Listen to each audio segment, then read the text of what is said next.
Keep off man in the garden. They've got cats and house chance. I've exposed the system. Yeah? COVID team are demoralised, are broken, yeah? Are humiliated. That's why they won't walk away. They're cowering out of sight. Broken cowards, broken animals, immature little boys and girls. And the senior leader is a racist bigot.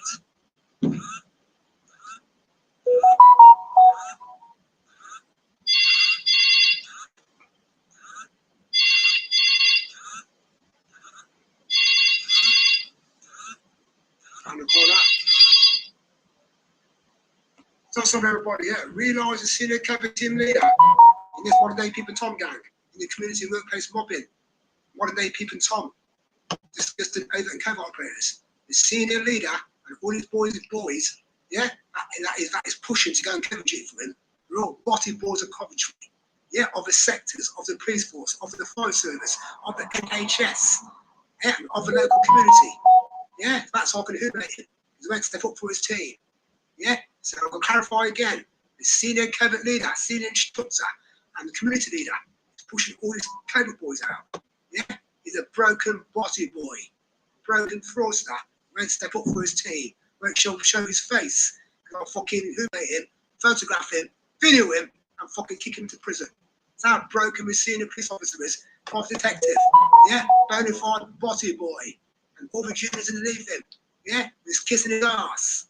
Like bona fide bossy boys. So I don't show the faces, Coventry people. I've been down all day. Yeah, because the cover leader thinks I'm going to scream and shout. I think to use the neighbours to cackle us. Yeah, when I'm not screaming and shouting. Yeah, I'm just telling how it is on this sound recorder. Yeah, and yeah, exposing what we do. Trying to anger, trying to stress, trying to psychological warfare. Now, it's making damage on the car. Clever leader.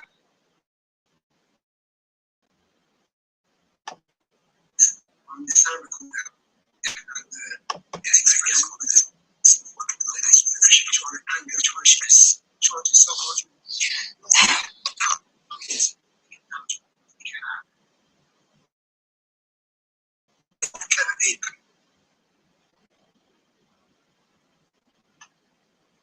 On the sound recorder.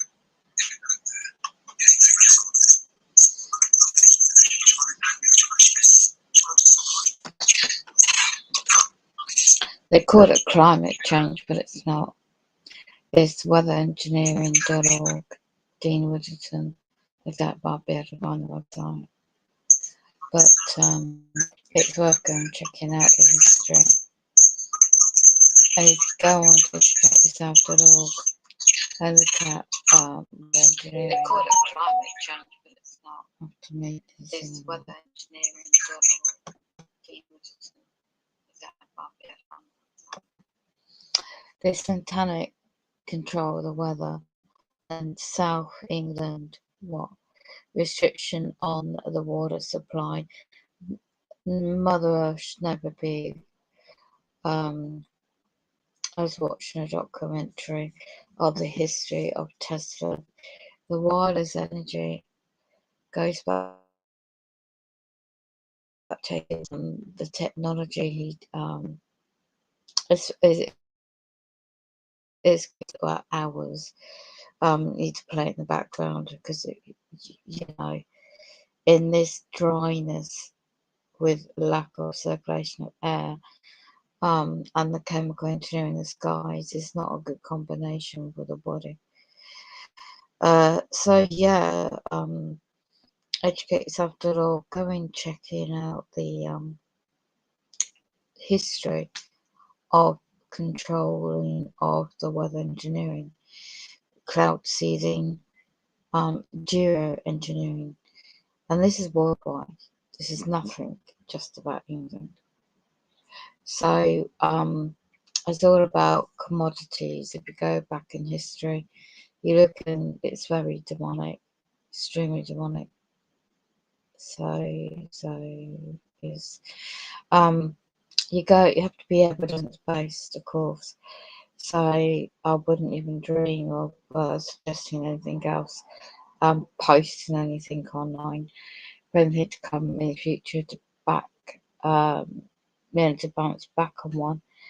And nobody looks up, I'm not that silly to be outside in a 30-degree controlled radiated sky with the whole sky. It's like they've got a purpose to do this. Good job, I've got stacks of bottled water, prepare, handheld fan,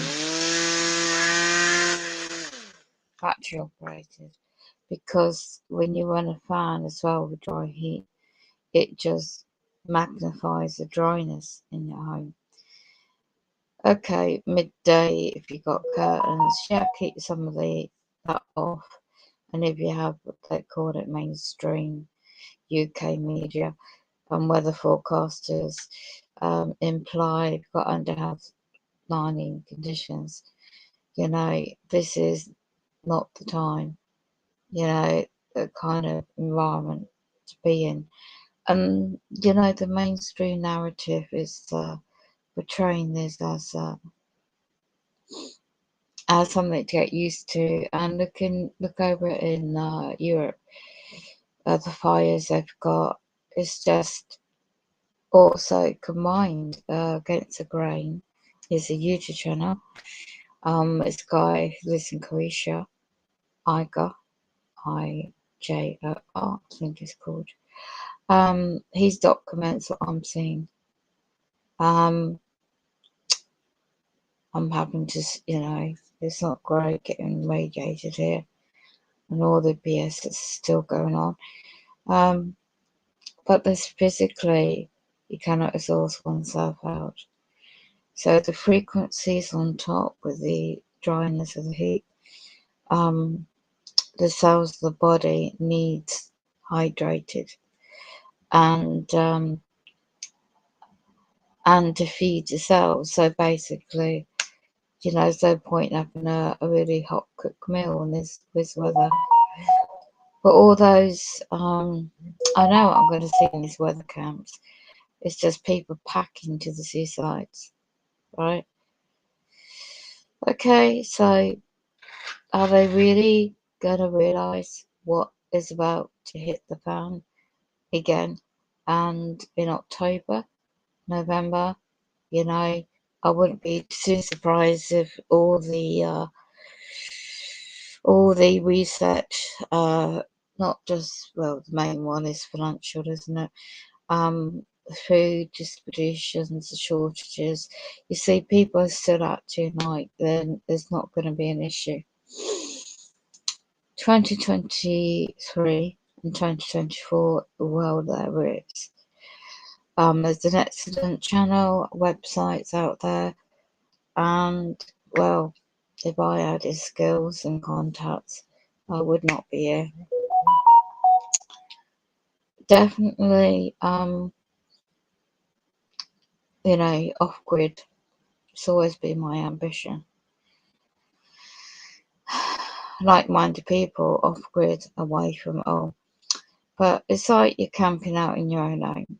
And so if there was no water coming out your taps, there's one video on social media, well, mainstream media, reposted his post video that he barricaded with his car, this guy working for Thames Water Limited company in South UK, because they messed about with their repair works outside these people's private homes. And it's got a young little girl or daughter or something like that.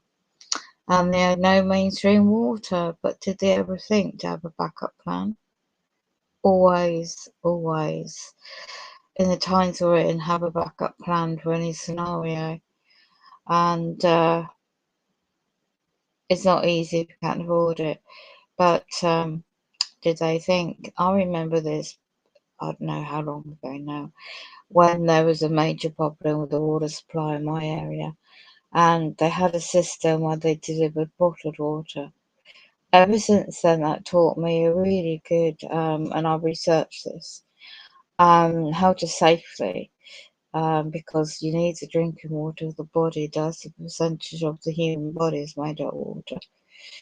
And then it's your nutrition, minerals, the natural health best you can for food. And we're getting used to non-meat. Obviously, I don't hardly eat meat anyway. But and also get used to changing what you're used to getting, because the shortages will, I mean, you can get omega-3 out of China seeds, you know, flax seeds, you know, and you got wheatgrass powder, you got multiple vitamins. I mean, especially if people is on medication for whatever reason. You have to be safe, and so you have to research these things. So the wheatgrass powder acts like a detox. Best you mix it with the juice, non-tap water if you can. And you like taking about a teaspoon 3 times a day or twice a day, depending what your levels are in your cells and your oxygen. Wheatgrass is like it's like a detox, like green tea. It's like a detox. I have various teas at the moment, herbal teas. So you've got your ginger tea, you've got a gut issue, you've got ginger lemon, you've got a natural way of healing the body, but you don't want too much of hot drinks in this weather. You can cool it down. If you're doing ice cubes, you want non-tap water, so allegedly there's a lot of fluoride. You just don't know through the pipe works what's going on. And now with the technology, how these water companies work, you know, and sewage works, you know. So underground is a lot of tunnels in this area. It's the history of the area is quite fascinating. But the tunnels, you just don't know what's contaminated and what's pushed down pipes these days. And then the bigger picture, you're looking at mainstream media again today, are pushing the reservoirs, reducing the rainfall basically, and it's drying out. And so you've got dried out grass or woodland areas or natural parkland areas or forests can easily get fire if it's too dry. So the Agenda 2030, well, it's gone past that now, the policies, especially in my area. They're pushing the Agenda 2050 that year.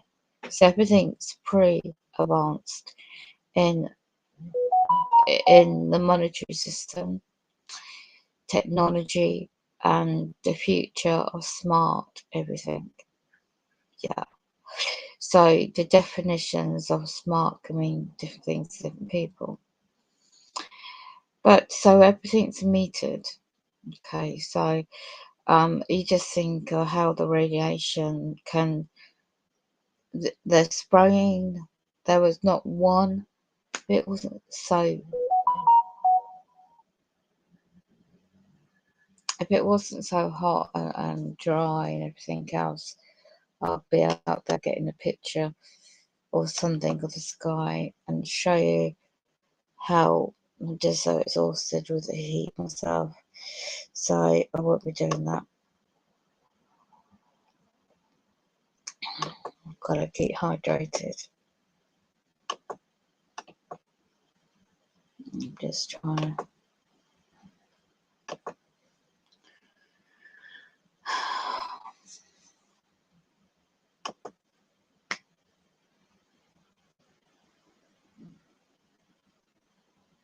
People work in office buildings with air conditioning and great.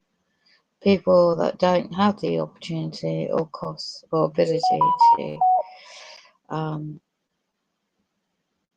use fans and the dry heat or cost or ability to. So on that note, I'm seeing, you know, like Scotland, let's see if I can see anything.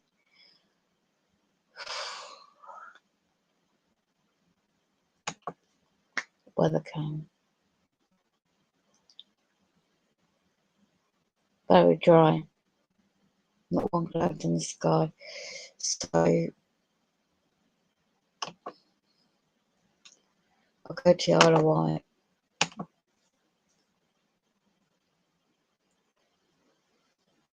The levels of water is going out. The atmosphere, is affected.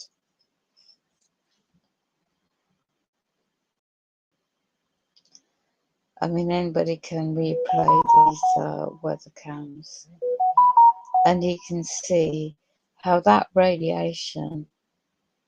I don't know anybody bothers to look up these days. Just find a better weather cam.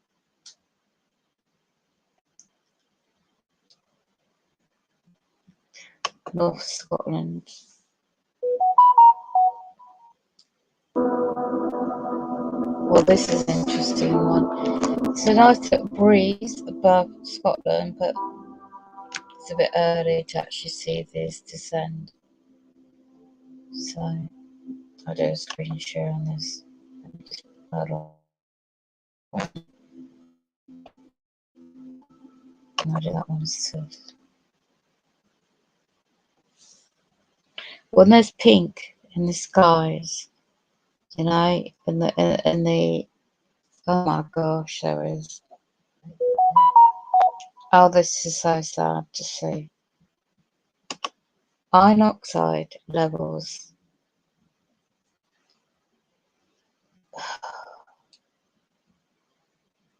It's gone pink.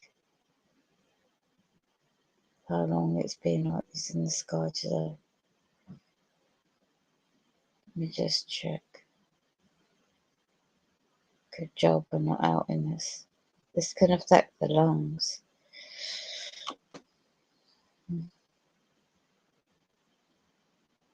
This is Isle of Wight, Great Britain. So I'll screen share this one. It's like a yachting area.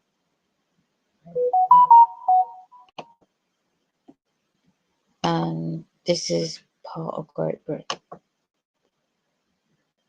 Isle of Wight. They call it Cowes of Saline area. If you just notice, anybody can notice the light orange and then it goes pink in the sky. This is toxic. Aluminium and barium and whatever else are chemicals.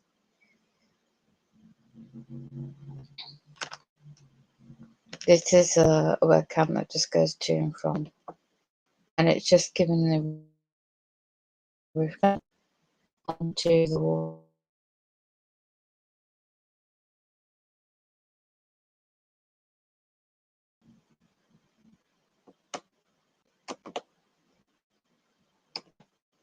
Just gonna let it play out.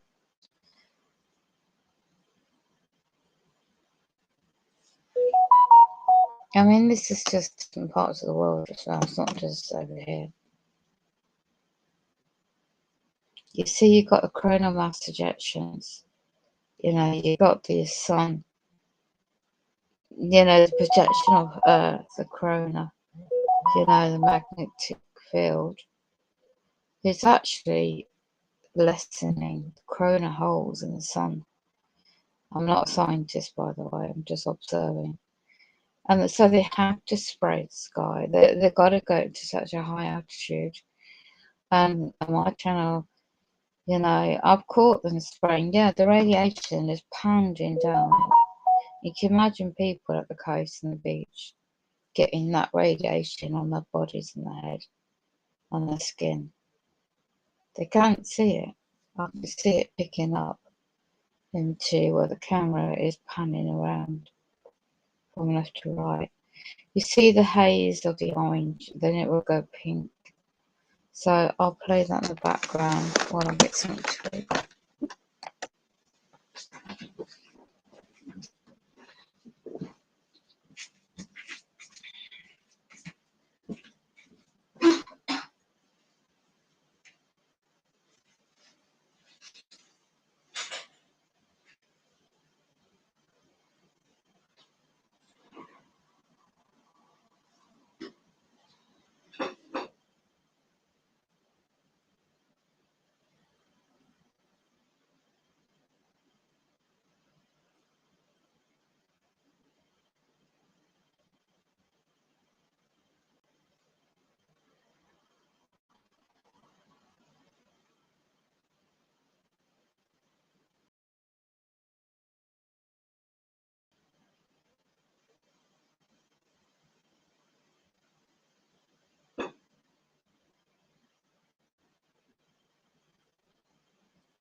So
getting past that and talking about what they're not talking about.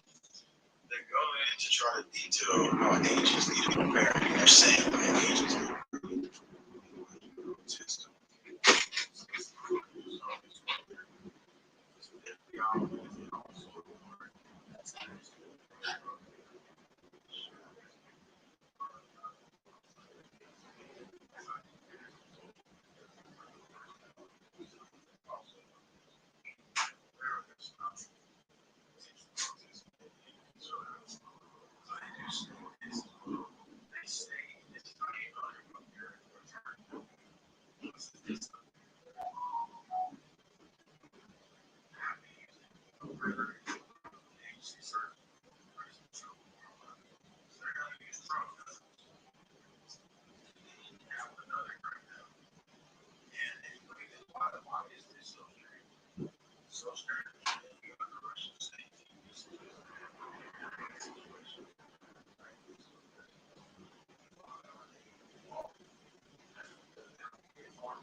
It's just like they're going to use whatever they can to then forward America and everybody else that's comes to America is involved with this whole situation. So they're monitoring it closely here. We're monitoring closely. We can give you more information.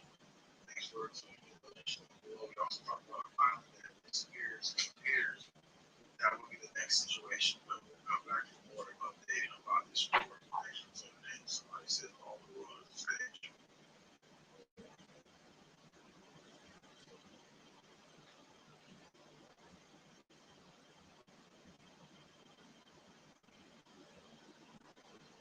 I've seen a couple of posts lately where behaviorists or pet dog trainers are claiming that Malinois are easy to train. And of course, we're going to talk about it because it's all about education and bridging the gap between the novice and Malinois. We all see a lot of flashing videos of Malinois online doing amazing things, almost as if they're robots, perfect specimens of control and obedience. And this makes them look easy to train. So I understand why someone who's never worked or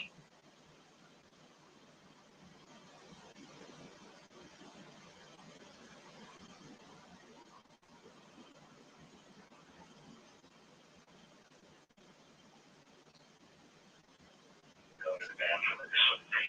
It was never really going to evolve various bioelectrical techniques.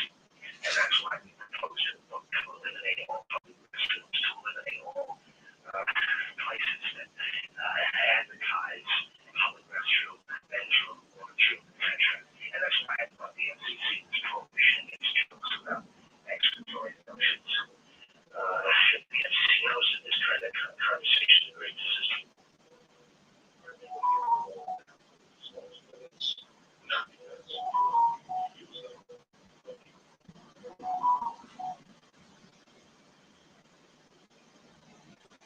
The keeper said the Lord, proceed against the bastards of the reprobates, and against the children of fornication, and destroy the children of fornication, and the children of the watchers from amongst men, and cause them to go forth, and send them one against the other, that they may destroy each other in battle. For length of days they shall not have, and no request that they, their fathers, may be shall be granted unto their fathers on their behalf. For they hope to live an eternal life, and that each one of them will live 500 years. The Lord said unto Michael, go, bind Samjaza and his associates have united themselves with women, so as to have defiled themselves with them in all their uncleanness. And when their sons have slain one another, and have seen the destruction of their beloved ones, bind them fast for 70 generations in the valleys of the earth, from the day of their judgment and of their consummation, till the judgment that is forever and ever is consummated. And in those days they shall be led up to the abyss of fire, and to the torments and the prison, in which they shall be confined forever. And whosoever shall be condemned and destroyed will from henceforth come down together with them to the end of the world. And destroy and the children of the watchers, because they have wronged mankind. Destroy all wrong from the face of the earth, and let every evil work come to an end. And let the plants of righteousness and truth appear, and it shall prove the blessed. The works of righteousness and truth shall be planted in truth and joy forever. And then shall all the righteous sleep, and shall live till they beget thousands of children. And all the days of their youth and their old age shall the whole earth be tickled in righteousness, and shall all trees and be full of blessing. And they shall plant vines, and the things they plant thereof shall yield wine in abundance. And as all the seed which is sown thereof, each measure of it shall bear 1,000, and each measure of olives shall yield 10 presses of oil. And cleanse thou the earth from all oppression, and from all unrighteousness, and from all sin.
famous things about Lincoln.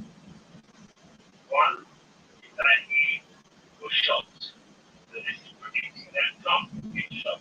Remember that Lincoln was shot by an actor in 8 years ago. Okay? Lincoln is famous for the story of his clearly meteor storm. In 1833, there was an intense meteor storm, and people thought the world was going to end. Lincoln had a landslide. He said, no, it's just a meteor storm. The world's not going to end. This is predictive programming that America is going to be hit by a meteor. This is shown in many, many films. It's all predictive programming. The event will be man-made. A meteor strike is very easy with today's technology to make. As we see with the Chinese rocket, which re-entered the atmosphere. So it's famous for the meteor storm, getting shot, and the Civil War. We have now this reign on Donald Trump, a divided America, and threats of civil conflict. So let's play some of the clips, and I'll show you the predictive programming.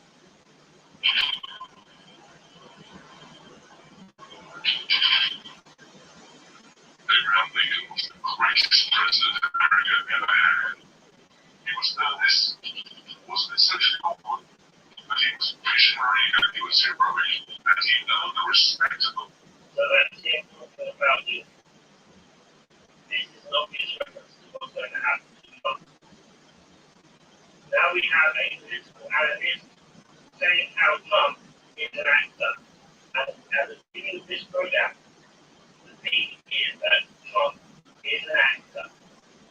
As social media campaigner of the generation, and control the narrative on Twitter and on social media by having an absolute mastery of the press. We ran this reality show for years. Give me a break. They loved him.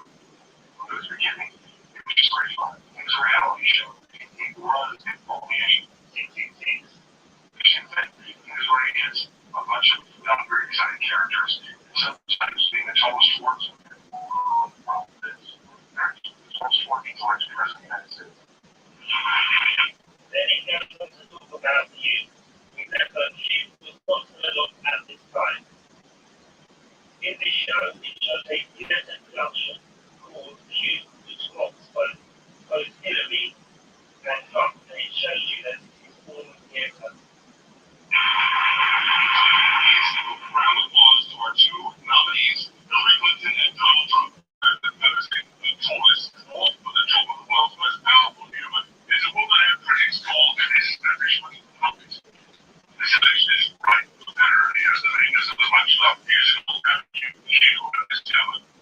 I don't know why you were so interested in my emails. But he has a problem with this approach. She says one thing, and then she says another thing. She flip-flops. She flip-flops. She's hired. You're crooked. You're hired. You're hired. She invented directed this. Notice the word mainstream vendor. In Freemasonry, like Matt Hancock, they always include sexual innuendos in their names. It is part of the Hellfire Club sense of humor. Then you have this repeated in Harry. So you have the Avenue Q, a musical, it predicts the Q movement. It mocks it. This is before it ever happened in 2016. When we were coming up with the script for this event, Trump is so easy to parody because he's like a puppet himself. He just says what he thinks. He's got so many things that are so easy to grab onto. Like it's huge. Exactly. That's why I'm shooting. I agree. My PPR stand on the marriage. It took me some time to get there, but I am all for same-sex marriages, and I hope every one of your gay fantasies come true. It's definitely harder because she doesn't have this appeal. So what is showing you that it's all a script. Everything to do with Trump is a script. You are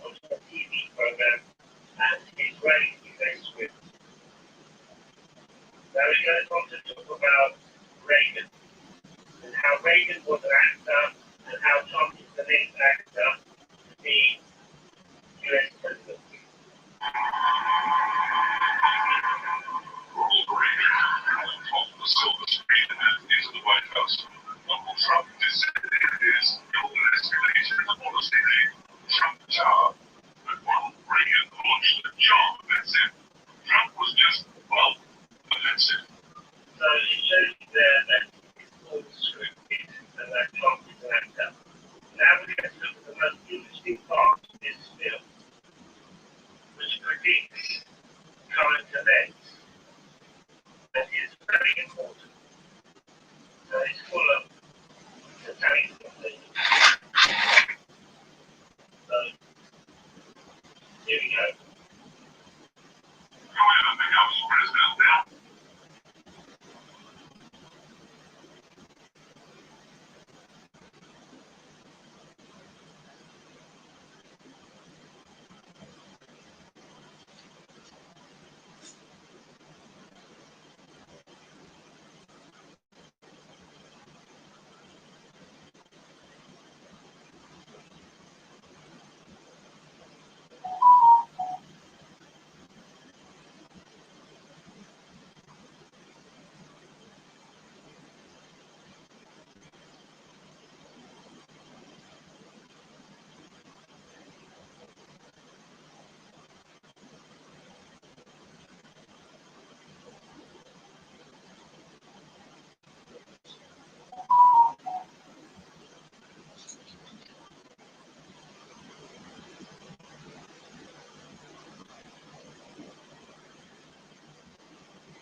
working again. But the more toxic this election becomes, the harder that will be. Give them a gun to rob a bank. Give them a bank to rob the world. That is what's going on today. Predictive programming.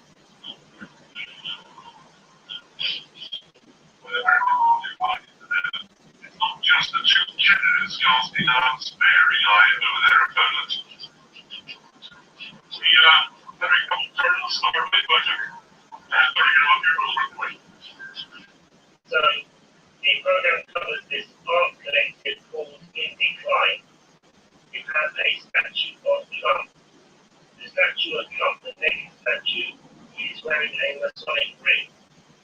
Behind Trump, you have an American flag, it's upside down, all the stars are fallen down, two upside down pentagrams. You have a figure with devil's swords, which shows you that the market is going to collapse. And it says In Decline. There's you have a satanic figure in the background. You're getting some oil on the side of stuff from.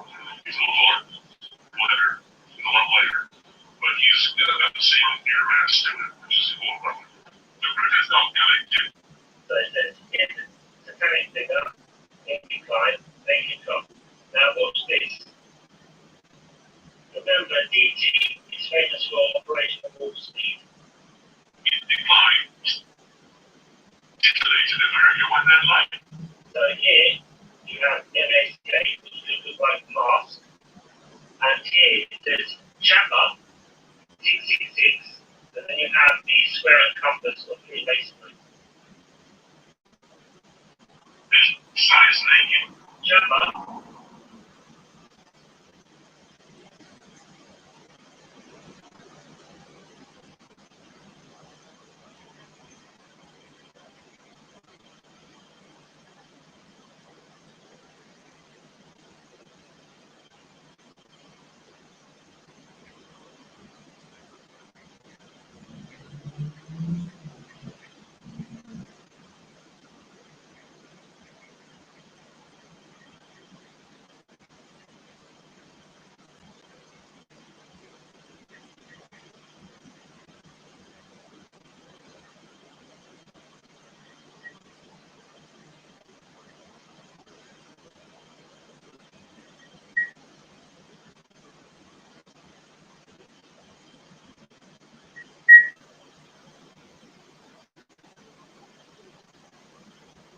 Or she could have moved anywhere she wanted. She could have gone to fucking somewhere else in Tennessee that had more opportunities for her. I mean, Where you live? she was talking about it for a minute. And I was like, well, that's not even an issue. You know, I mean, whatever. I mean, I don't give a fuck where you go. She was the one that was pushing that agenda. Not me. You know what I mean? I'm saying, Place near you or still live? place near. Okay. Yeah. You know, and because she was saying, oh, I don't have nobody help me or none of that shit. It's like, okay, well, I mean, I can help you a little bit or whatever. You're here. You know, I guess. You know. As soon as a man told her I can help you a little bit, that bitch like, Yeah. Yeah. I'm on my way, baby. Yes. Oh, you guys want to hear a true story? One time when I was young and had, little kids, I had to take live in public housing, but guess what? I worked 2 full-time jobs, went to college full-time, got my degree, got a good job, and got the fuck out of it. Right. And haven't had to be in anything like that since then. So there's a difference between being in public housing because you're using, what's available to you to better yourself, and just living on it forever and being content. I don't know how Section 8 is in other states, but Section 8 is almost impossible to get on in California. There's a 3 to 5 year wait list, and you still have to reside in that city. That whole time, your income needs to remain the same, very low for, of course, hell years. Like, almost nobody did Section 8 unless you're like perpetual. Well, that's pretty much the way it is everywhere. Okay. You have to be like, I was very long term. It's not like you're going through part time or something. It's like you gotta be like, oh my, yeah. It's like Section 8. I just got a low income apartment. to where it was based on my income. Yeah, but I still pay like $200-300 a month for my rent, but if that way I was able to afford like childcare and gas and all my bills, so I could get a better job. And I got a fucking bachelor's degree doing that, so it is possible. But I don't want to hear all their fucking soft stories that they can't do it because this and that. Yes, the fuck you can if you put your mind to it. You really can. Well, the way I view it, like a town like where I'm in, or a little city that I'm in. I mean, like they got a lot of restaurants and shit like that. They got a lot of, it's a party town. You to be like a server in a restaurant to get good tips. I did that. Yeah. I smile and tell jokes and people share. You gotta work for your charm, girl. Like she could have been on public housing like you would have it made. I mean, you could go and be a server and most of your tips probably wouldn't even have to report them. Right. You'd be living above poverty because of that. There's a lot of things that she could try to go and do, but she won't do it. She won't move out of where she's at. She's talking about, well, they closed down. Why are you still there? I'll be honest though, she probably won't make that much of a taste. She's like, she's not very pleasant. She's not. I mean, I know it sounds horrible and mean to say it, but the waiters that make good money are the ones who are like aesthetically like I don't know. It is the way it kind of works. It is the way it is. Yeah. People like she's like it's a hell of deep and shit. She sounds like she's business talks and like you can't understand what she's fucking saying. She don't have to say words right. I'm not sipping for her. I'll be like, what the fuck is this right? Like what the fuck is this? I think it was like I need another server because right. And I haven't touched my food. Maybe it's working over here. I'll feel slow. So people go. Right. Yeah, it's like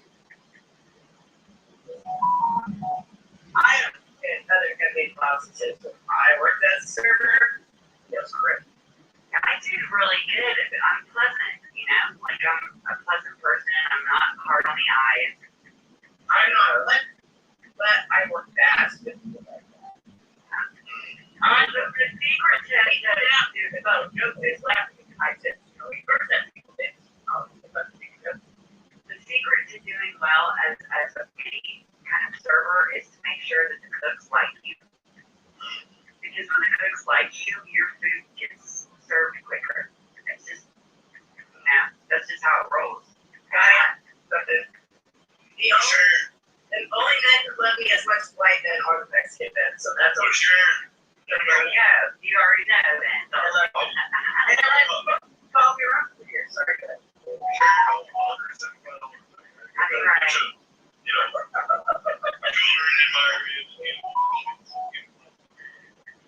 Right, plus you've got to, help pay for my groceries and stuff this month because. Yeah, because I'm living in housing. Yeah. Shauna's out. Yeah. I pay my bills. Shauna wants her money. Let's do. I want to say Shauna to you for her money. And also, ma'am, I'm going to need you to pay for the fucking stacks that he gave you. And since it's been so long and you haven't even attempted to make a payment, we're going to have to add some interest onto that.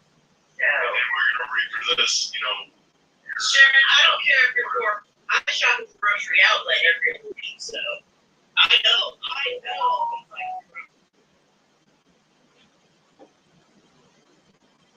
Well, fuck them in the ass if they can't take a joke.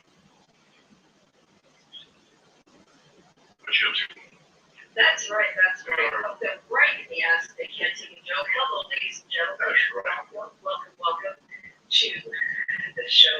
I have a very special guest with me this evening. This is JT Chantel from the Century and his channel, ladies.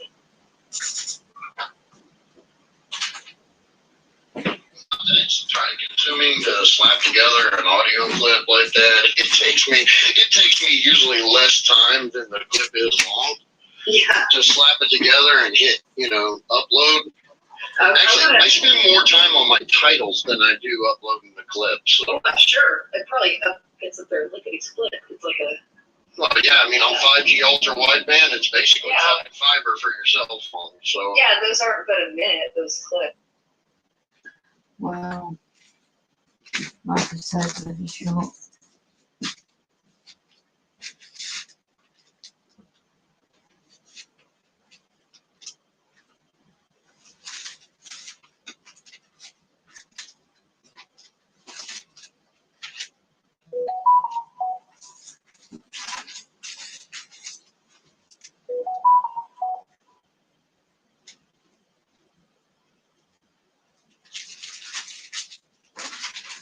This radiation.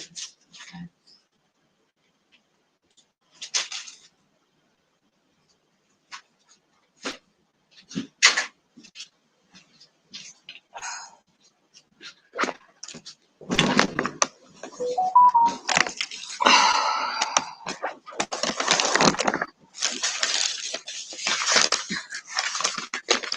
I know you're hacking this computer still. It's all good, yeah. That makes sense.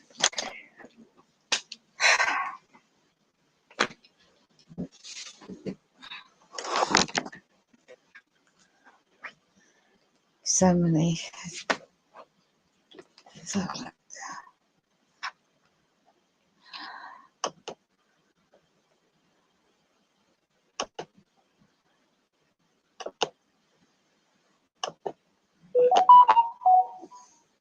life's a stage. Let's have a look at this, guys.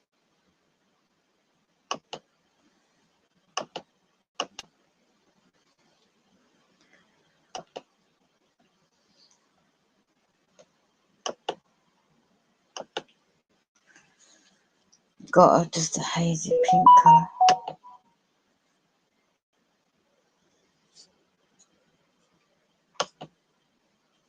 People are too busy arguing with each other and trolling online rather than look at important issues.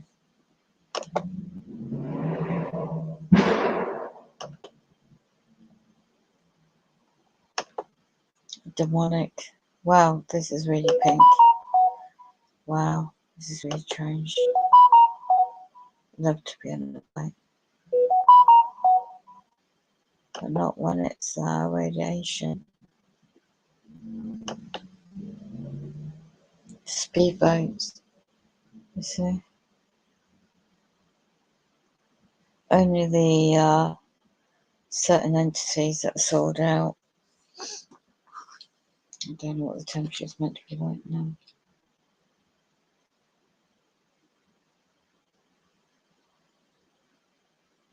It's not past 7.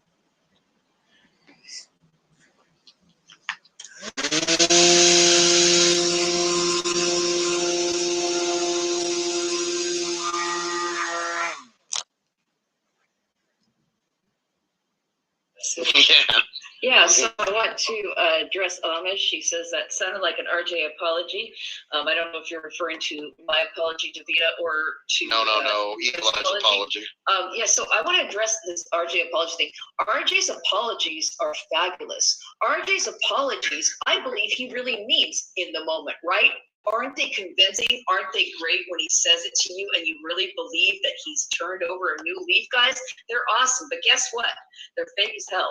Because he's back with Eli. Oh yeah, that's the other thing I wanted to discuss. You know, I don't think RJ needs to be. These are distractions going on. There's a lot of boats off in the Isle of Wight yachting clubs. But now it's orangey glow. I'm checking out the camera stuff in the saying, or there might need to be a water ban or whatever, shortages or something going on. So we'll go back and check if there's any webcams South England.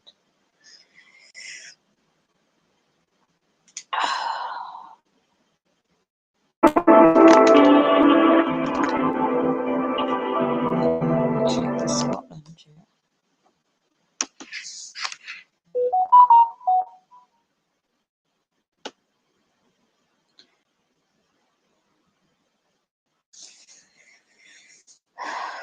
think it's what's the weather meant to be now?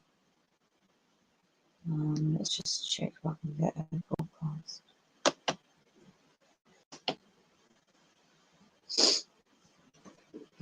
Let's have a look at weather.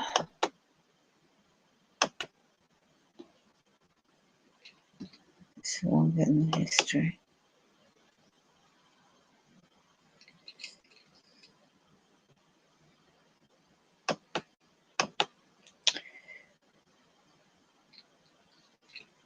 Alright. Amber warning, extreme heat. Okay, at the moment. First, let me just check. Right.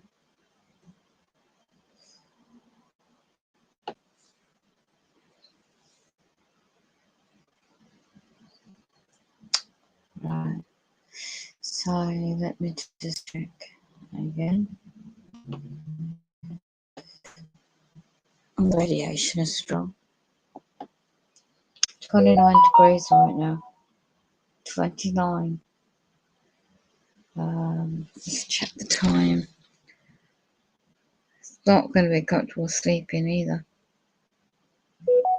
29 degrees. Humidity 36%. Wind gust miles 17. I can't feel any bloody wind. Feels like 28. So throughout the night, it's going to feel like an average at 20 degrees. Bloody heck. Let's go down. Let's go tomorrow. By 11 o'clock in the morning, it's 7. My Lord.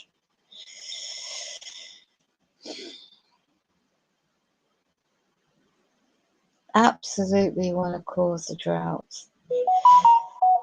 Manipulating the weather is so dangerous. So yeah, it's just showing up. Oh, well, not screen sharing. Satanic. This is demonic.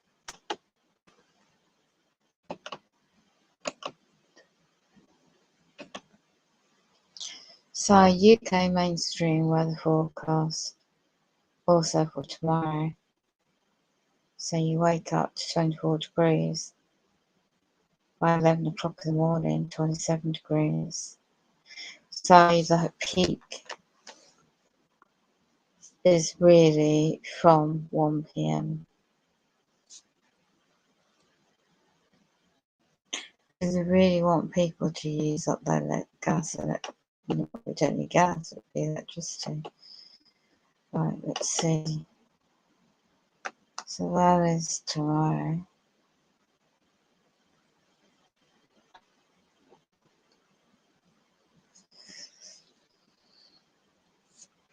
Humidity is going to be extremely high. 61 degrees.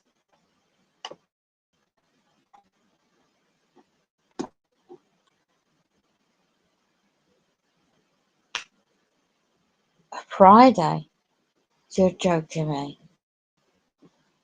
33 degrees. What about Saturday?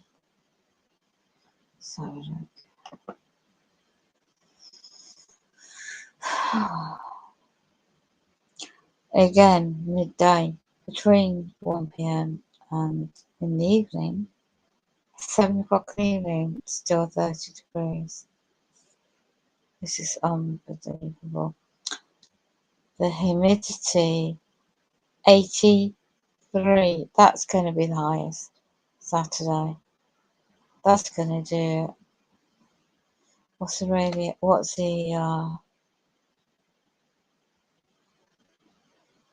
There's hardly any wind. It's going to feel more like 31 degrees, it says. What about the UV levels? Very high, 83%. Oh, for those that's got hay fever, good luck. Don't want to be out in this. So let me check. There's no real air. An alternative weather.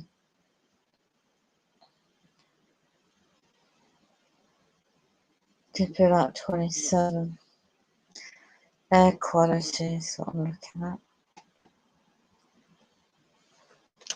The air quality is generally acceptable for most individuals, however, sensitive groups may experience mild to moderate symptoms for long-term exposure.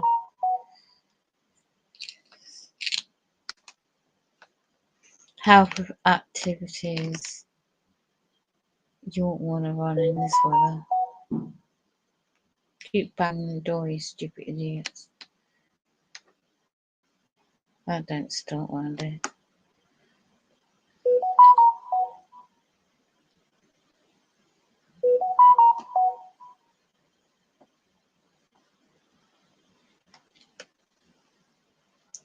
Weather rescues made as flash floods in DC area, that's America. It's not just Michigan Towers, unique Manchester resident. Don't want that. Close that pop up.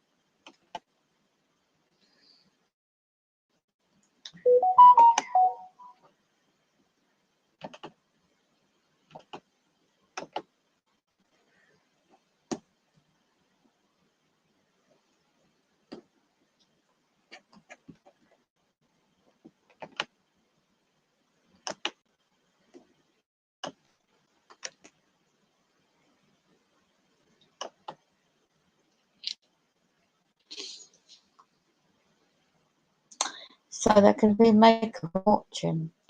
Camping sites, holiday. It's coming up from France in Europe as well.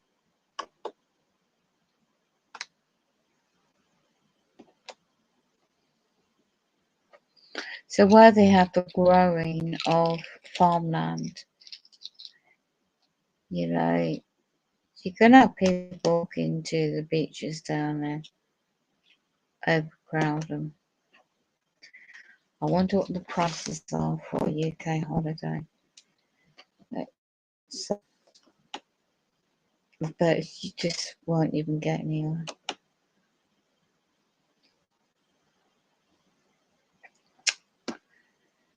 I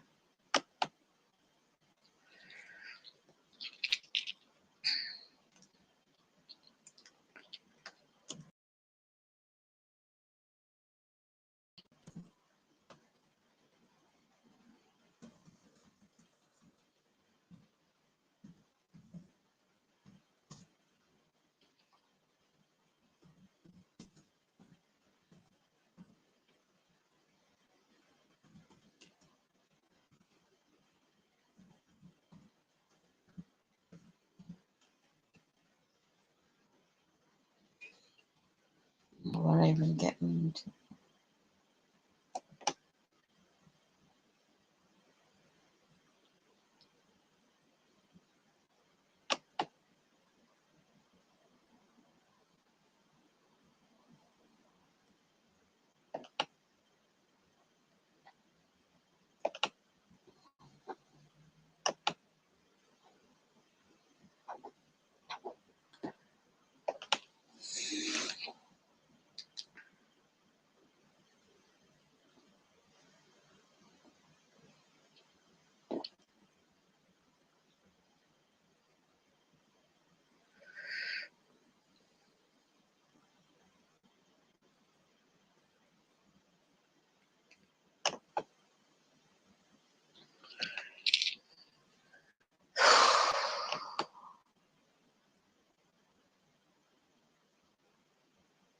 Yeah, they're blocking on my internet.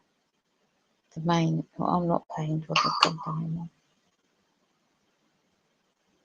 Streaming. Yeah, they're blocking on my internet. The main, I'm not paying for the company.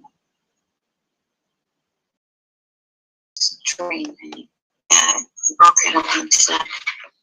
The main, I'm not paying for the company.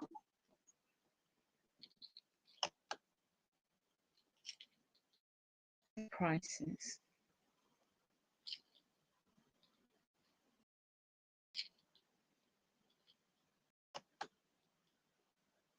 Let's see if it comes up.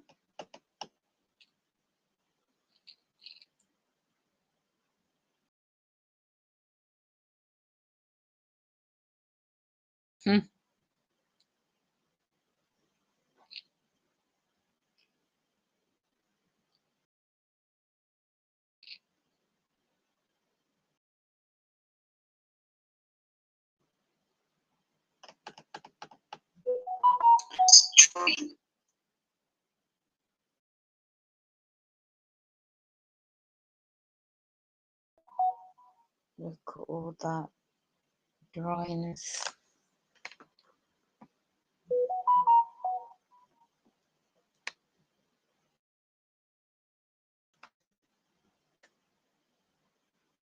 But 8 degrees London, 41. No, that's reference to air quality.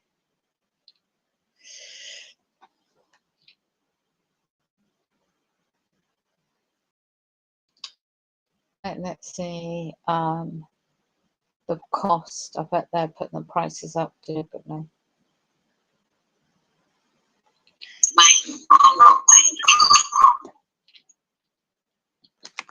Let's just put South England. So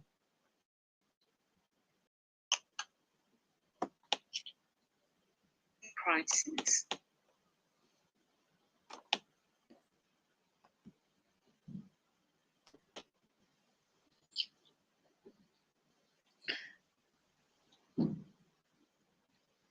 Yeah, whatever. I keep banging. You're just wasting your time.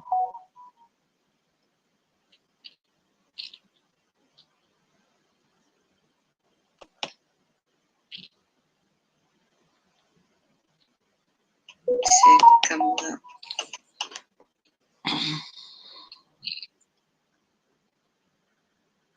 Here you go, more gaslighting, perhaps. Right. Let's have a look.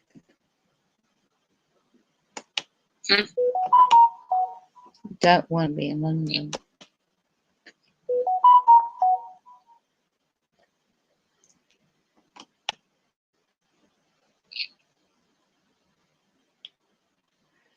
They have a rooftop garden if you want to go there.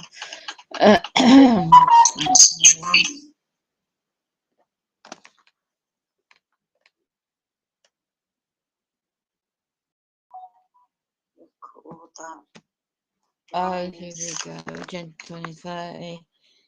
UK mainstream media portraying wildlife risk during 4-day extreme heat. 38 degrees London. No,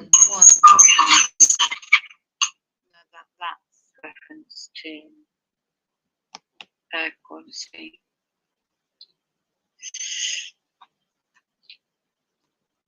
Right, let's look at location. Let's see cost. I bet they'll put the prices up deliberately. Look at the cost. Stop hacking me. Let's just put something on.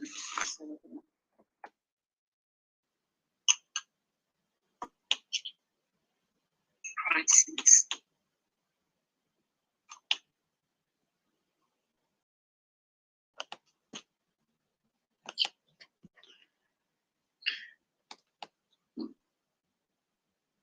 Yeah, whatever. I keep banging. You're just wasting your time.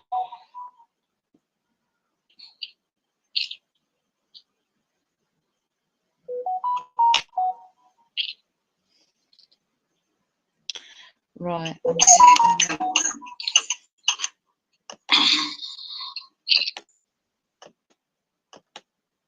You go, more gaslighting, perhaps. The 6 nights is almost £1,000. Right. Let's have a look.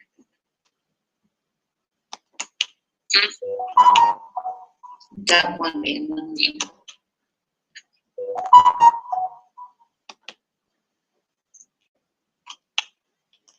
Let's look at the coastal areas. Like a red top garden, if you want to go there. Good gracious. Bristol Airport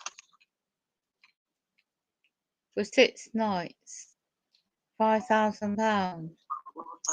Interstate Oh, Relay. Agenda 2030.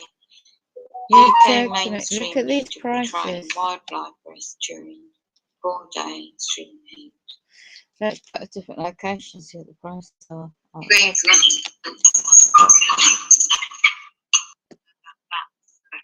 to policy. about Cornwall. Let's look at the location. Let's see, cost. I've had what the prices are delivered on. Look at the cost.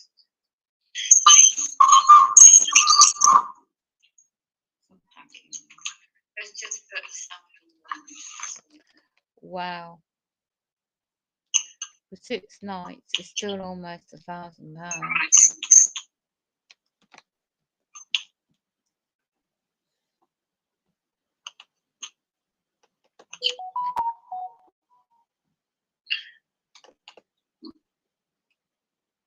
You're gonna go cheap, I mean, this messy.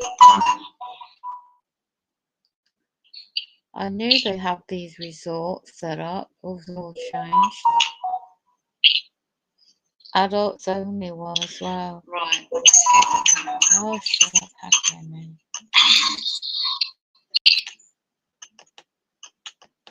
You go more cats on perhaps. It's Yeah, not, that's it's not almost £1,000. Right. So look.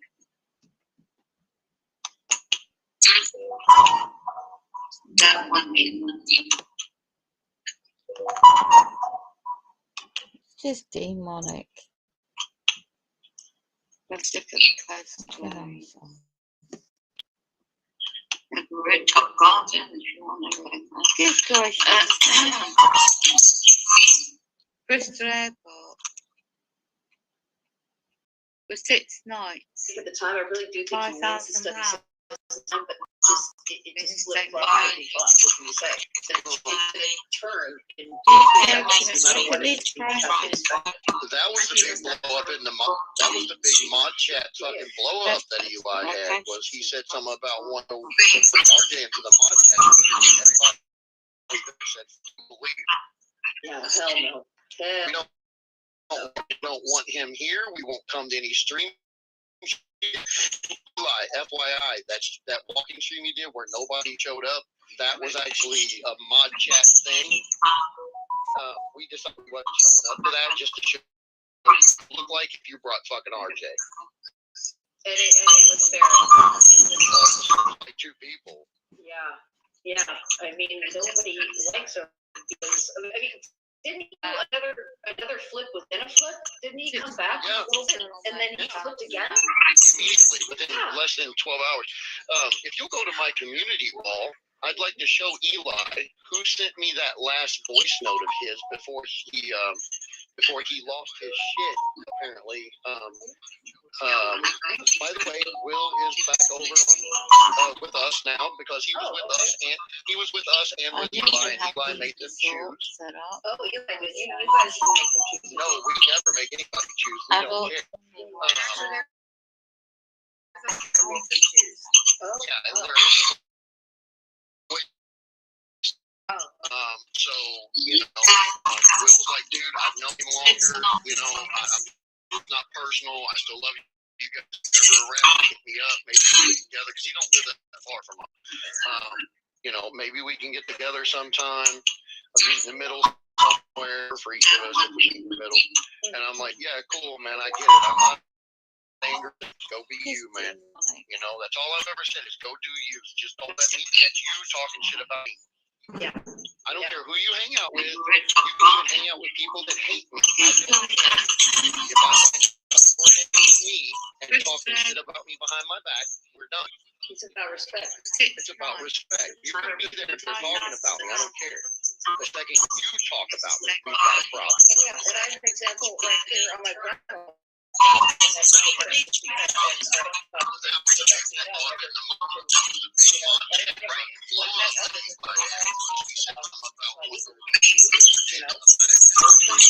afternoon, I get a ding on my phone. I look at my phone. I'm not doing anything. I'm unloading the door there, unloading the truck. I'm just talking. So I look at my phone. I was blocked yesterday. Where nobody showed up. That was actually a mod chat. He just that just like you're a fucking RJ.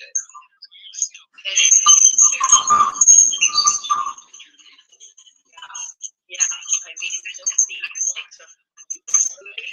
Another flip within a flip, didn't he come back? And then he flipped again? Less than 12 hours. If you go to my community wall, I'd like to show Eli who sent me that last voice note of his before he lost his shit, apparently.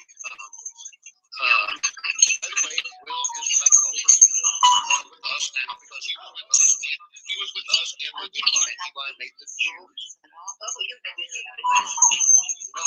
make anybody choose.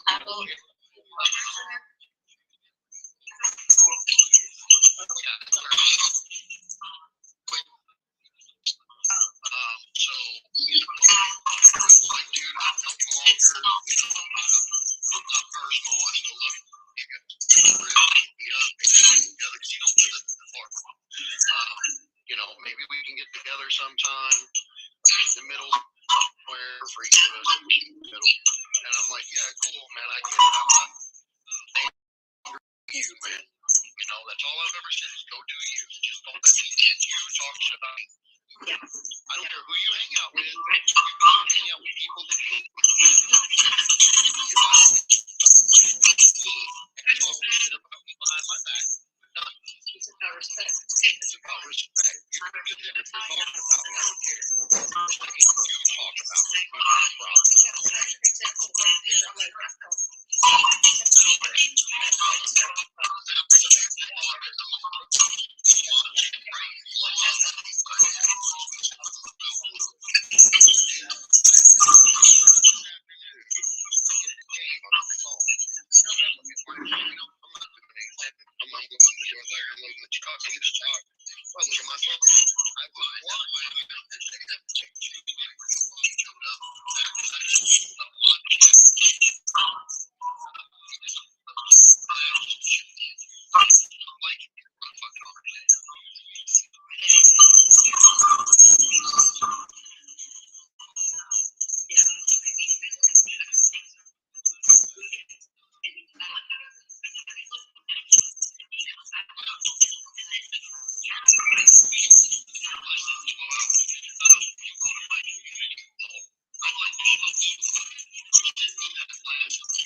Brown's work on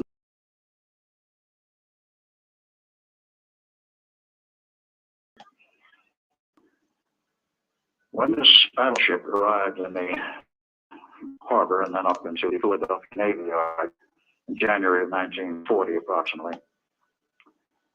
There's perhaps a little earlier than that, but in any case, at that time, Duncan and myself were tapped on the shoulder by the brass, if you will, in the Navy and said, "You're in that Navy as officers, it's time you found out what the Navy is really all about." Because up to that point, we had very little contact with the Navy. It was almost entirely working at the engine.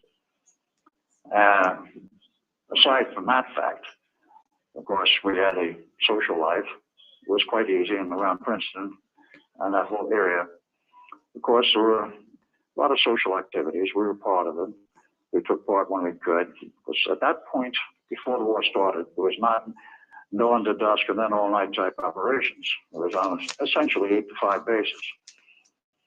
So we'd go out and do various things, and we'd have a social life, and we'd do some dating, and eventually, a little bit later, I became engaged to a woman to marry, but that became the case in 1943. In that period, we had some social life. We went around, we learned a lot about Philadelphia, because it's not that far from Philadelphia. It had a great deal of social life going. There were a number of people I remember dating, and of course, being that came from the Cameron family, and a degree of prestige to that, and of course, you wear a white Navy uniform. I mean, the women were falling all over you. In this case, they were falling all over me and Duncan. Duncan was still the better looking of us. We never had any problem, shall we say, socially. The problem was how to fit the social life into the work life. That was an interesting competition. When we went to the sea in the Navy, of course, that ended. And we were all over the Pacific until October of 1941. Pennsylvania came into dry dock at Pearl Harbor. It was due for an overhaul. It, of course, had been launched in 1916, commissioned in 1916, and it was a quite old battleship, actually, but still, shall we say, very seaworthy. It was a favorite of Roosevelt, and it was at that point the flagship of the fleet. It went into Pearl Harbor, into dry dock. We took leave first in Hawaii, going to San Francisco. And on December 5th, 1941, we were about to board a Navy plane at the Alameda Naval Station when we were intercepted by a Navy captain that says, "Gentlemen, your orders are canceled, come with me."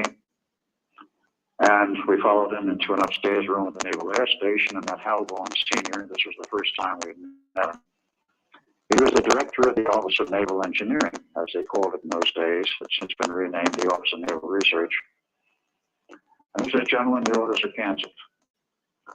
We have reason to believe the Japanese are going to attack Pearl Harbor within 48 to 72 hours, and we don't want you there. Stay here in San Francisco. It's the home port of the Pennsylvania. So there may be some paperwork and things you can do, but take all the time you want. Have a good time. In January, back to the Institute, and nothing but hard work, I can assure you." So we did exactly that. We continued our leave, if you will, in San Francisco. Had an absolute ball. San Francisco was wide open for sailors, and we didn't have any problems.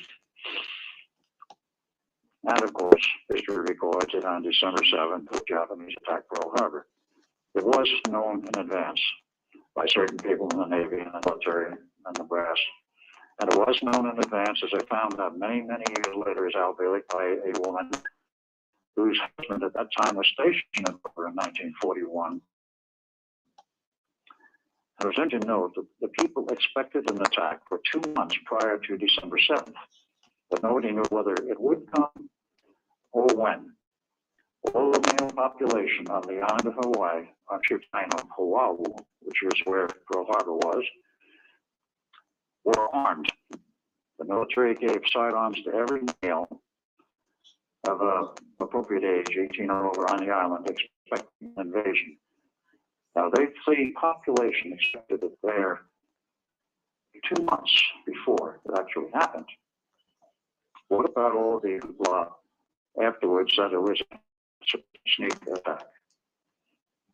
Yes, we were surprised by it because, shall we say, it was set up in order to get us into the war. That is, of course, a part of history I do not wish to deal with at this point. It's not necessary.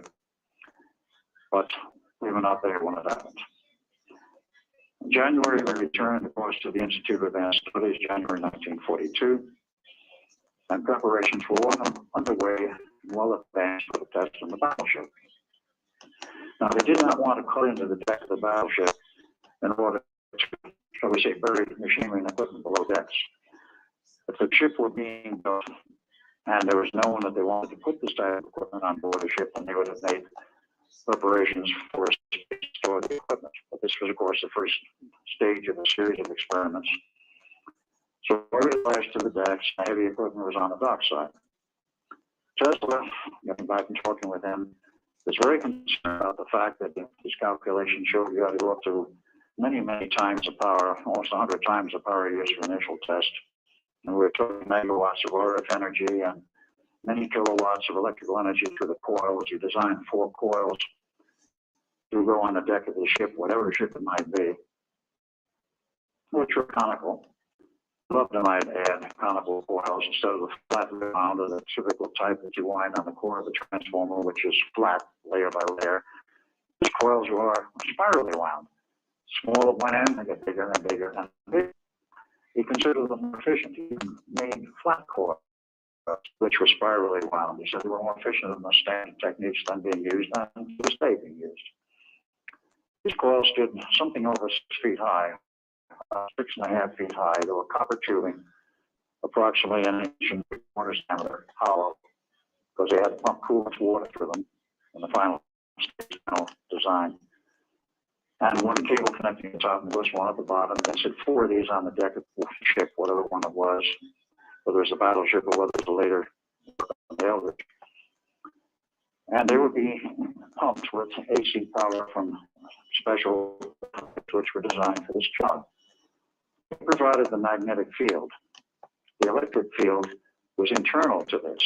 There was a special antenna which was designed in the stages for the battleship and on as an antenna, which means there were 4 segments 90 degrees apart around, shall we say, the periphery of a mounting tube. And these things are sort of, because it was high frequency, they can embed it as a rod insulated 90 degrees displaced from each other. So you had them on the 4 quadrants, so to speak, of the circle, 90 degrees apart. And each one of those was separate with an RF system where energy was pumped to them was 90 degrees and so forth around the whole circle. Electronics separate from the antenna and separate from the coils. The electric field and a rotating magnetic field. The electric field rotated clockwise inside the field, and the magnetic field also rotated counterclockwise. The interaction of those 2 fields in relationship to much other unmentioned mathematics and still classified for that matter, even though the field of experiment today has been essentially declassified because of the 50-year limit on classification of anything unless a special dispensation to keep it going longer. Will not show the mathematics. I have not had access to those records, even though I've tried to throw people from getting, even though it's declassified. Going back to that time, the power was quite excessive, and Tesla knew it. But I might add that in terms of the knowledge of the effects of electric and magnetic fields on the human body and the human nervous system, there was little nothing known at that time of those effects. We're dealing at a time where the only high power transmissions were radio. There was no television except at its earliest phases, not that today. And they had no medical knowledge to indicate at what point the human nervous system will break down, fry, or break down or break apart completely due to the exposure to electromagnetic energy. The magnetic field component is, in terms of a DC field, not damaging. In terms of an AC field, can be extremely damaging. Tesla was the only one who had a real feeling for the dangers involved. And he kept saying to everyone, to Duncan, to myself, and other people, we're going to have a problem. It says that we can run this equipment safely without affecting the safety of the welfare or perhaps even the lives of the sailors who may be near it. So he went back to the Navy. They already had signed a test date in March of 1942. And he said they need more time to look at this and to find a solution to the problem, which I was going to develop. I certainly don't want that to happen. And I have to redesign this equipment and do other things. The Navy came back to him and says, Mr. Tesla, do what you have to do. There's a war on. The date is firm. You will have to meet that test date. So the date rolls around. Equipment's turned on. The night before, Tesla went around and apparently sabotaged a few pieces of equipment so they didn't work. That result was what did turn on, produced a few sparks and visibility field, no heavy radiated field of either RF or magnetic fields. No one's hurt. No test results, of course. The Tesla pilot says, gentlemen, this test failure, have other things to do. There's a bigger one who can take over. That was Dr. John Von Neumann. He recommended Dr. John Von Neumann, who was assigned the task of being the director.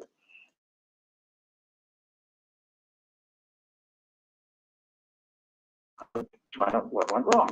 Very obvious. A statement. It didn't take him long to find out what went wrong, the fact that the equipment had been sabotaged. But he decided he wanted to redesign the whole system. Now, it does not mean that he wanted to take a totally different mathematical approach, because the mathematical approach was correct, as we were using in those days.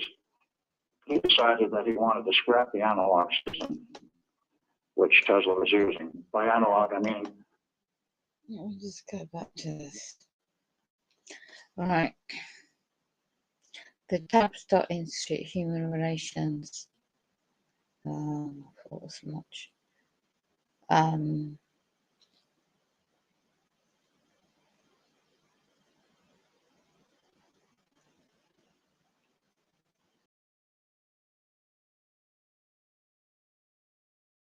The global warming hoax. I've been hearing some of the most absurd, ridiculous statements over the radio from global warming experts. Consequences in 50 to 100 years if we don't follow the recommendations and put the brakes on global warming. It's an insult to intelligence. Every human individual on this planet will accept this unprided, whatever words they're using, from those who pose themselves as leading academic scientists on the subject. Read Rockefeller, right? Something like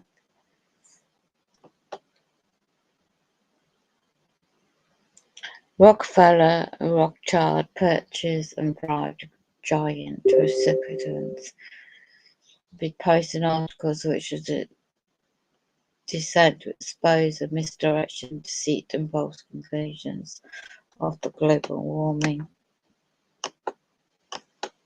Get off my computer, you hackers. You monkeys, back off.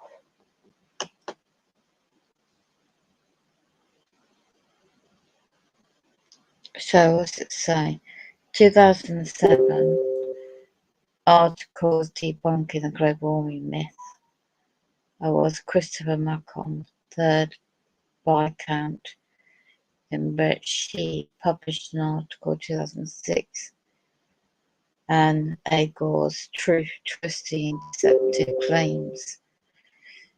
Let's have a look. And it goes for 2006 also. Climate chaos, don't believe it, with the article. Okay. Scrolling down. The global warming fraud, but can't be heard or seen anywhere on controlled mainstream media. Originally broadcast 2007 on Channel 4. It's got a link on this website.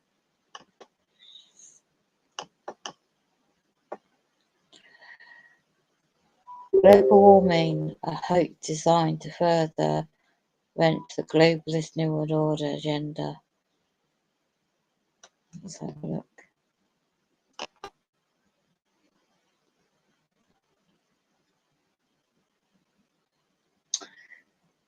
Yeah, it's taking me back to the same page, I think. Let's have a look. Put that down the phone. Get off my bloody computer, I said, fuck off.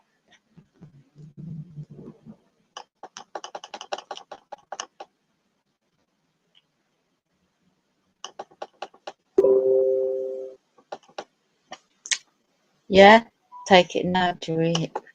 Pissing at my fucking choice. Fuck off. Excuse my French, you demon.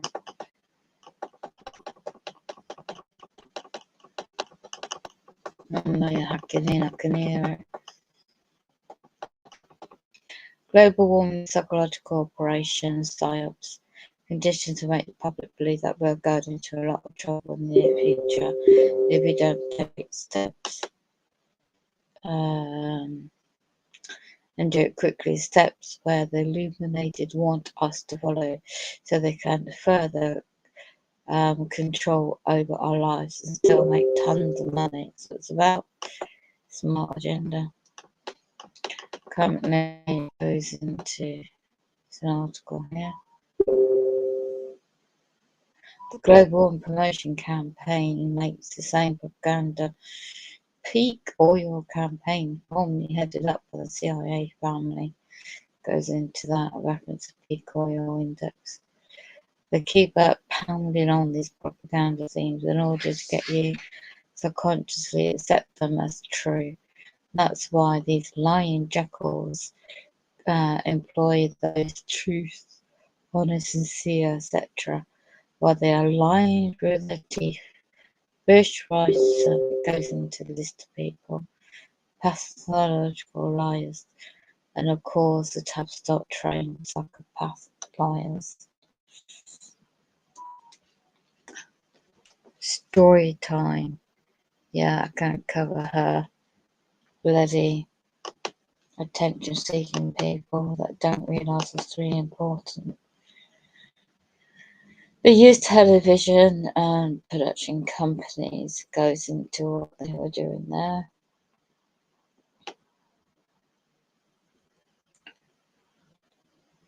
Okay, so here goes in. Yeah, here you go.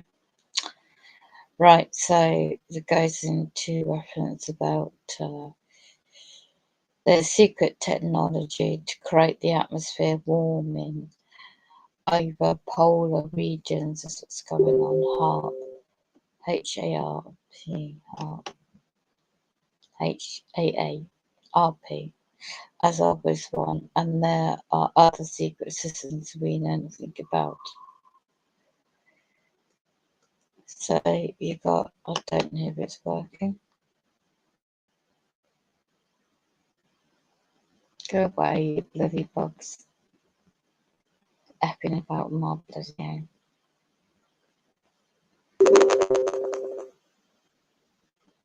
Don't know if this link is still working. Doomsday. It's all fear. Anyway, getting dark.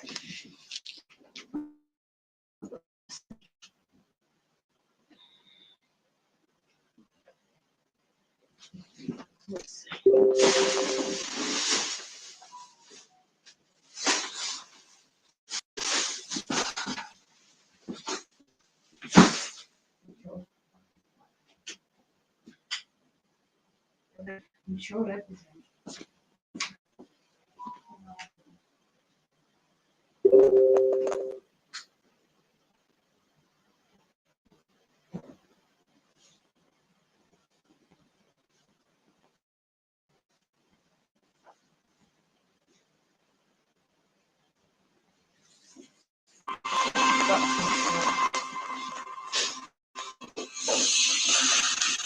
Always.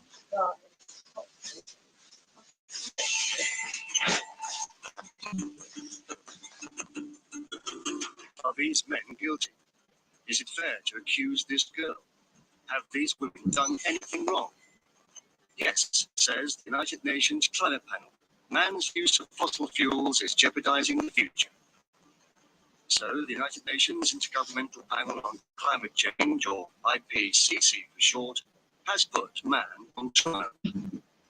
The evidence consists of computer models showing that as this century proceeds, emissions of carbon dioxide and other greenhouse gases into the atmosphere will lead to disastrous global warming.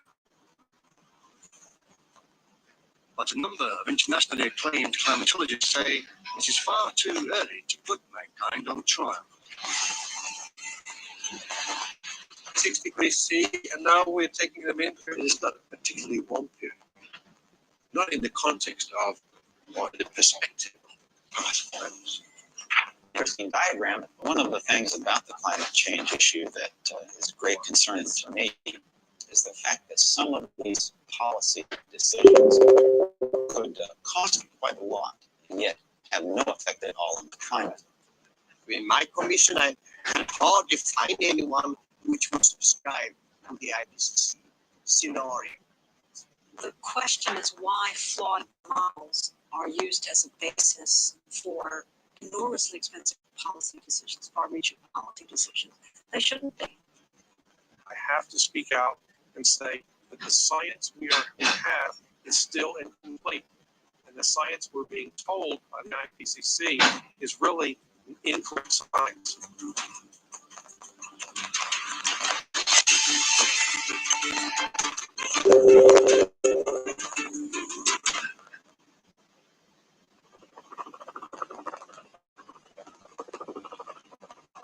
The IPCC says that unless we reduce the rate of greenhouse gas emissions, the greenhouse effect will intensify and warm up our planet. Glaciers and polar ice caps will begin to melt. Rivers will burst their banks and sea levels will rise. The deserts will expand.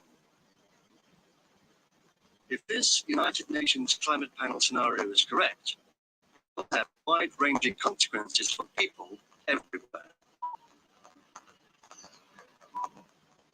But not all climatologists agree with these forecasts. Among them is Dr. David Gates, who thinks more cautious forecasts have trouble making themselves heard.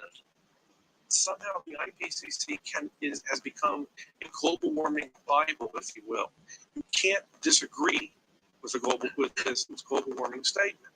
And if you do, you're some sort of skeptic. They question your motives, they personally, and so forth. Kyoto, Japan, 1997. Scientists and political leaders from all over the world met to debate the causes of global warming.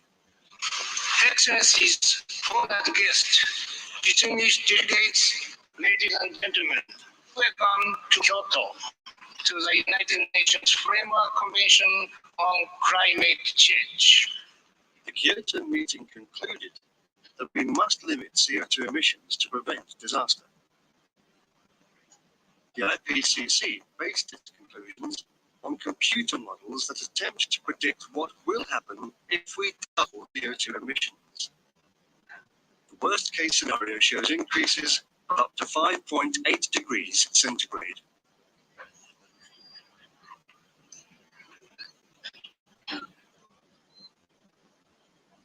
If this happens and temperatures run riot, mankind will be in serious trouble. But are the temperatures we're experiencing really so unusual? Glaciologist Jørn Peter Stephenson knows a bit about that. He's looking for clues about the climate in the past in ice core samples from Greenland. This is from the Viking Age, around year 1000, also called the medieval warm period. We believe that in Greenland, the medieval warm period was about 1.5 degrees warmer on average than today.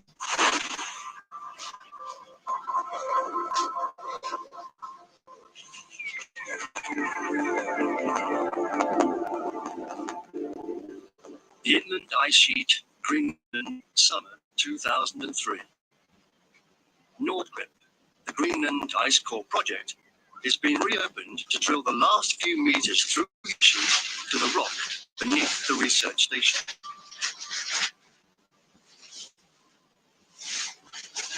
The ice core, over 3 kilometers in length, has been hauled up to the surface piece by piece and contains important data on the history of the climate of the Earth.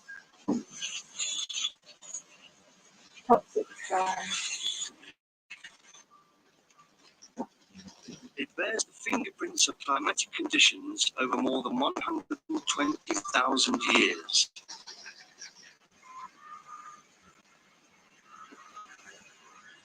When we drill the ice core, we leave a hole and we insert a thermometer in the hole. We're able to map out the temperature through the 3 kilometer ice.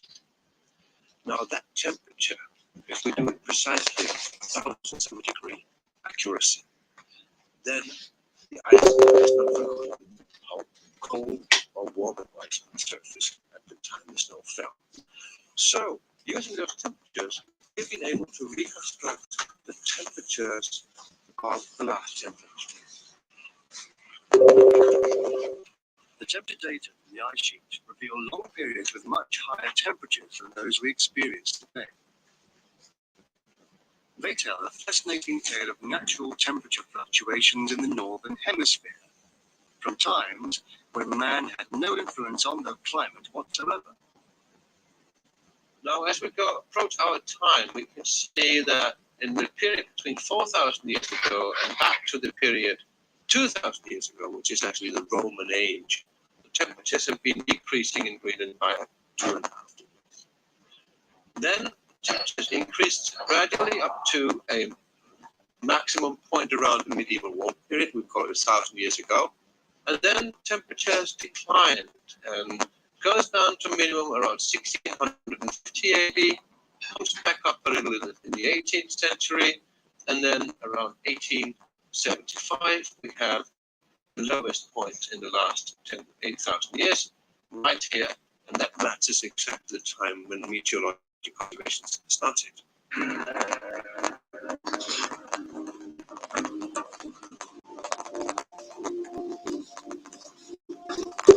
Other core samples from elsewhere in Greenland confirm that the Little Ice Age ended about 140 years ago, at the coldest point of the last 10,000 years. The natural, pronounced alteration of warm and cold periods back in time has also been confirmed elsewhere in the northern hemisphere.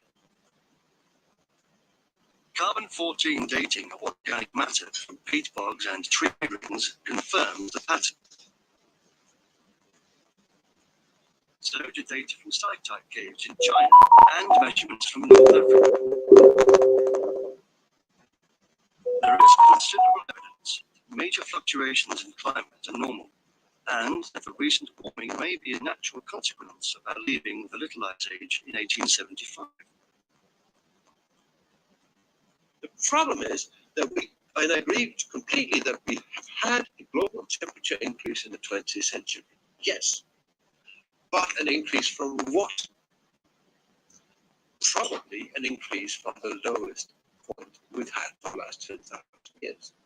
And this means that it will be very hard indeed to prove whether the increase of temperature in the 20th century was man-made or it's a natural variation. That will be very hard because we made ourselves an extremely important experiment. We started to observe meteorology at the coldest spot in the last 10,000 years. Our general perception of the climate of the last 1,000 years is that it was warmer in the Middle Ages than it is today, and that we emerged from the Little Ice Age about 140 years ago. But now the IPCC has measured a new climate history graph. In it, the medieval warm period and the Little Ice Age both vanished. The graph has been dubbed the hockey stick because only the lower end of the line points almost vertically upward, thus implying that the recent warming is unusual.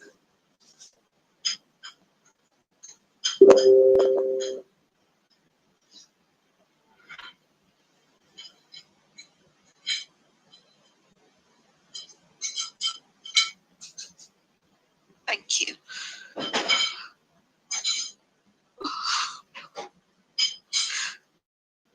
You do it.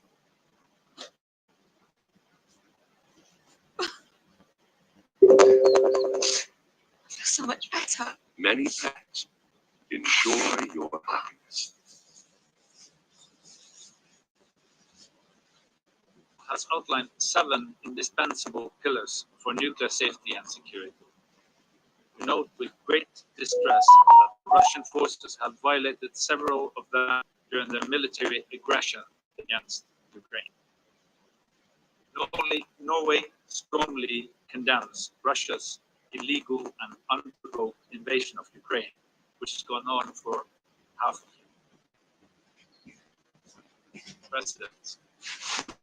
The IAEA Board of Governors adopted a resolution deploring the Russian Federation's forcefully seizing control of nuclear facilities.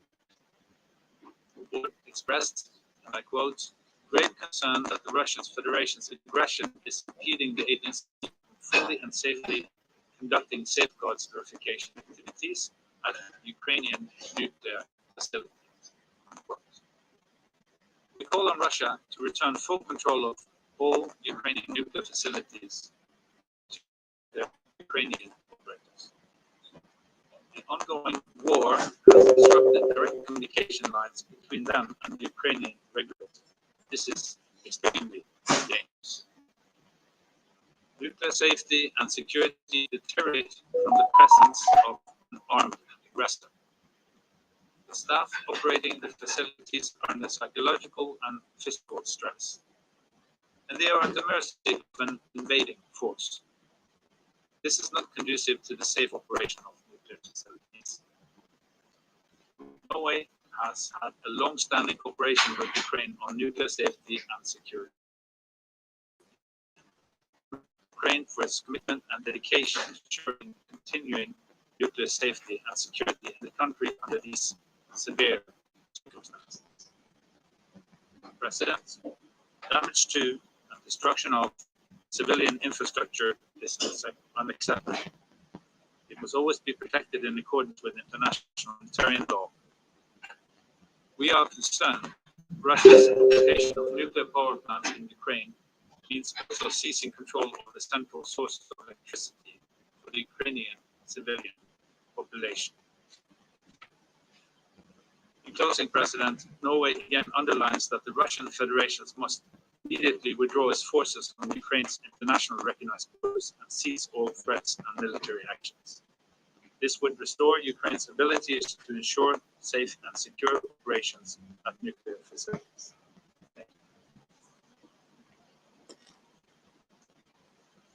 I thank the Representative Norway for the statement. I now give the floor to the Representative Brazil.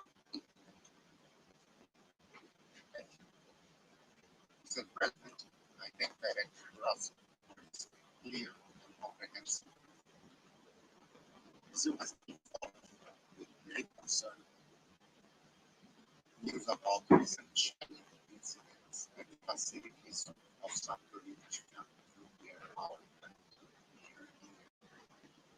As unanimously recognized by the IAEA, federal government, and the other of them, all and threat against nuclear facilities devoted to peaceful purposes constitutes a violation of the principles of the human rights, international law, and the statute of the agency. We reiterate that all parties concerned have a responsibility to ensure compliance with the applicable instruments on nuclear safety and security. The Convention on Nuclear Safety, the Joint Convention on the Safety of Spectrum Fuel, and the Convention on the Physical Protection of Nuclear and Mr. President, in the ongoing NPT conference, state parties have been insisting on the need to promote nuclear safety and security, as well as peaceful protection. The urgency of translating the force intervention is increasingly evident. While the IAEA assessment is that there was no immediate threat to nuclear safety as a result of setting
Fucking radiate me, you bloody arseholes. Fucking arseholes. I don't know why this is a black cancer.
Is it fair to accuse this girl?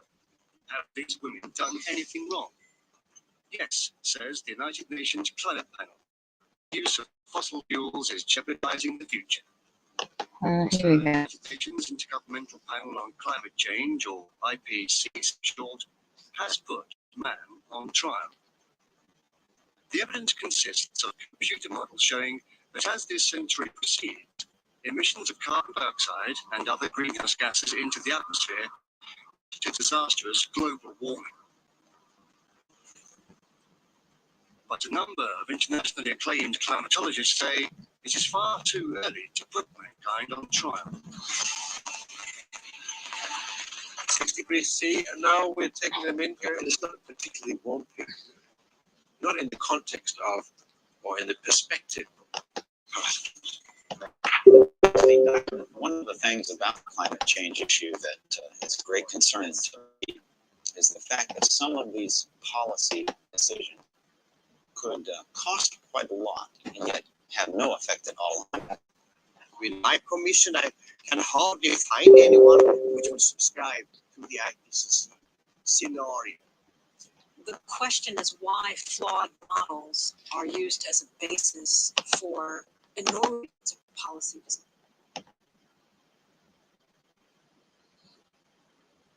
They call it doomsday. See the shape-shifting demons. What happened to me, you perps? Go on, piss off. Decisions, far-reaching policy decisions. They shouldn't be. I have to speak out and say that the science we have is still incomplete. The science we're being told by the IPCC is really incorrect science.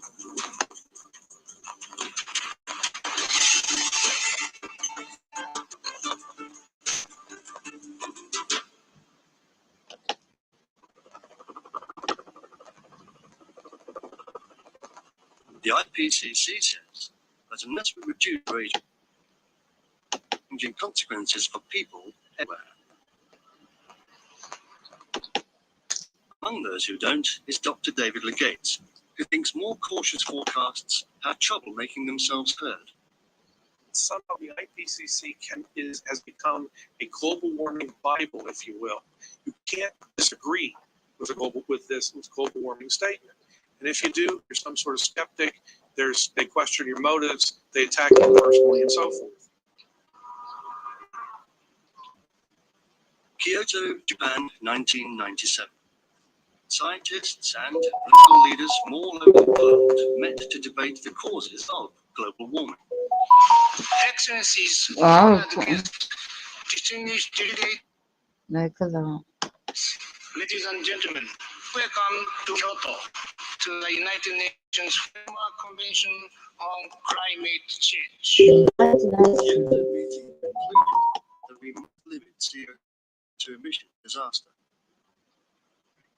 The IPCC based its conclusions on computer models that attempt to predict what will happen if we double CO2 Computer emissions. model. The worst case scenario shows increases of up to 5.8 degrees grade.